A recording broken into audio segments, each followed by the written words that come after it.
Isaías 64, de 4 a 5. Desde a antiguidade não se ouviu, nem com ouvidos se percebeu, nem com olhos se viu um Deus além de ti, que trabalhe para aqueles que nele esperam. Então a palavra que eu quero me ater é do versículo 4, a segunda parte. Esse Deus, né, que você tem ouvido, que fez tanta coisa, que trabalhe para aqueles que nele esperam. O que tem por detrás dessa mensagem? Quando nós oramos, nós precisamos vir a Deus com fé. E já diz na carta aos Hebreus, quem quer se aproximar de Deus precisa crer que Ele existe e que Ele é um compensador àqueles que nele esperam. E aqui no Salmo diz, enquanto nós, podemos explicar assim também, enquanto nós oramos, enquanto nós confiamos, Deus trabalha.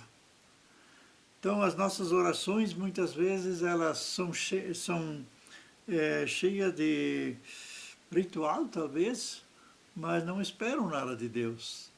Porque a gente, quando vai orar de novo, a gente ora a mesma coisa outra vez, esperando aquilo de novo que a gente já uma vez trouxe. E nós não nos damos conta que uma vez que quem quer se aproximar de Deus tem que crer que Ele existe, né? Tem que crer que Ele é o galardoador, quer dizer, Ele dá aquilo que nós buscamos. Então temos que estar nessa certeza e nessa esperança orando. Enquanto nós oramos, Deus está realizando aquilo que nós estamos pedindo. Muitas vezes a gente acha, principalmente quando a gente ora por cura, no meu caso, ou quando a gente, em nome de Jesus, tem que determinar alguma coisa também ao inimigo, a gente não se acha na altura. A gente se acha que não está preparado, ou a gente já vem com dúvida, será que vai dar certo aquilo que eu vou falar agora? Mas essa palavra diz, enquanto aqueles que esperam nele, enquanto que estão esperando, enquanto que nós estamos orando, Deus já está trabalhando. Nós estamos já no meio do trajeto. E aí quero dar esse testemunho agora, que no dia 23 de julho, a gente estava na Alemanha, houve um acidente aqui em Oxford, lá perto da Tupper, parece que, e esse acidente foi com minha prima e a cuidadora dela, e alguém bateu no carro deles, e o carro, ele teve três vezes, ele se, capotou 3 vezes, e aí soltou o banco da minha prima, e ela caiu em cima da cuidadora e quebrou todas as costelas do lado esquerdo. E ainda furou o pulmão. E ela caiu em coma, a cuidadora caiu em coma, e a prima, ela ainda foi levada ao hospital viva, não teve nenhum arranhão, só que depois deu a parada cardíaca e morreu. Essa que não tinha nenhum ferimento. E a cuidadora ficou 2 semanas no hospital, até que ela acordou. Aí eu fui um dia lá, visitei, faz agora 2 semanas, mas daí eu trouxe a palavra, e aí Deus me deu assim a intuição, preciso orar sobre essas costelas, né? Pelas costelas dela, que isso não tem, e doía muito, a primeira vez ela conseguiu, depois de 6 meses, fazer pum, que tanto que doía, né? Então, oramos, pelas costelas foram para Rio Negri, para o Mafra, para fazer exames.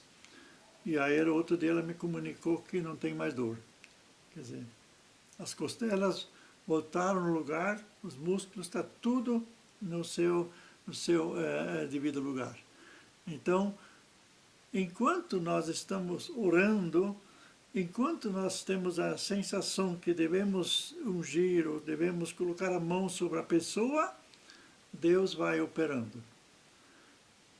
Enquanto nós só estamos esperando, nada acontece. Mas quando nós agimos, e esperamos no Senhor, o Senhor está trazendo a resposta. E isso me encorajou para outras situações também, e a gente quer caminhar dentro desse agir de Deus. E se o apóstolo João escreve em 1 João que a fé sem as obras é morta, então a nossa fé precisa ter obras. A gente não é salvo pelas obras, a gente é salvo pela fé. Mas quando somos salvos, a nossa fé precisa ter obras, precisa trazer mudanças, tem que fazer alguma coisa. E quando pessoas assim, principalmente os coléricos, né, eles se irritam com uma situação, né, e aí eles trazem uma mudança, né. A gente que é mais fleumático, como é o meu caso, a gente deixa as coisas andar, né. Mas o colérico, ele vai e age, né. E Jesus também tem certos momentos que ele era colérico, né? Pegou a corda lá e derrubou as mesas lá, né? Porque essa é a casa da oração, né? Então, às vezes a gente tem que agir mesmo contra uma situação, e principalmente quando se trata de guerra espiritual, onde tem numa família maldições, onde tem comprometimentos com obras do passado, obras do diabo, feitiçaria, aí nós temos que tomar uma posição em nome de Jesus, porque aí não adianta que a gente somente ore pela situação, aí a gente tem que enfrentar em nome de Jesus contra essa situação. E esse inimigo que nos rodeia, ele não para, né?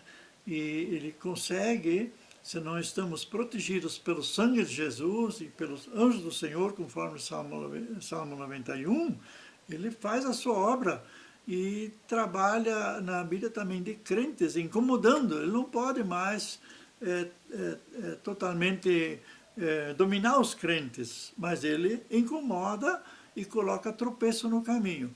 E por isso temos que andar sempre dentro dessa visão e dentro dessa consciência que nós estamos caminhando com Jesus e por Jesus.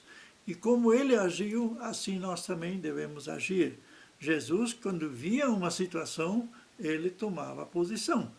Por exemplo, depois que ele tinha pregado o Sermão do Monte, aí ele saiu para pregar, e aí ele viu o povo, e ele viu que eles eram como ovelhas que não têm pastor, porque os líderes religiosos se preocupavam mais com a lei e de cumprir toda a lei, mas não iam atrás das pessoas, não curavam, não pregavam para eles, e eles eram como ovelhas sem pastor.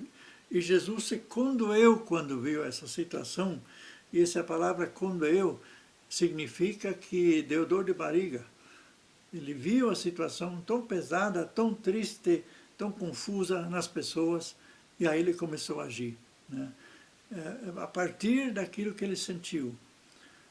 E enquanto nós fazemos isso, esperamos no Senhor, quando todos nós encontramos situações difíceis, encontramos pedra no caminho que precisam ser retiradas em nome de Jesus. E também quando Jesus ordenou aos discípulos que eles fossem, ele disse, pregai o Evangelho, quando ele enviou em Mateus, dá para ler isso em Mateus, Mateus 10 e Lucas 10. E ele disse, pregai o Evangelho, expulsai os demônios, ele disse, curai os enfermos e ressuscitai os mortos. Olha só o que Jesus esperava que os seus discípulos fizessem. Então, devemos nós também, se somos discípulos de Jesus, ter dentro de nós aquele que é maior e agir de acordo com a força dele, de acordo com o agir dele. Então, devemos nos acostumar, quando enfrentamos uma situação difícil, sempre dizer o que a própria palavra diz, aquele que está em vós é maior do que aquele que está no mundo. Aquele que está em mim, que é Jesus ressuscitado, ele é maior do que aquele problema que eu estou enfrentando agora, ou aquela situação que eu estou encontrando agora. Então eu estou caminhando dentro da força que Deus dá, estou caminhando dentro da certeza de que alguma coisa vai acontecer. Então as coisas não podem ficar como estão. Elas precisam ser mudadas no poder de Jesus. Nós não temos poder, mas no nome dele nós podemos enfrentar todas essas situações. Quero nos encorajar que não fiquem sem resposta às nossas orações, porque, como diz aqui, que Deus trabalha para aqueles que nele esperam. Isso significa também que não é nós que fazemos a obra, mas é o Senhor que trabalha enquanto nós esperamos e cremos. E isso não vai nos trazer mais peso, e sim vai nos trazer regozijo. Amém? Amém. Amém.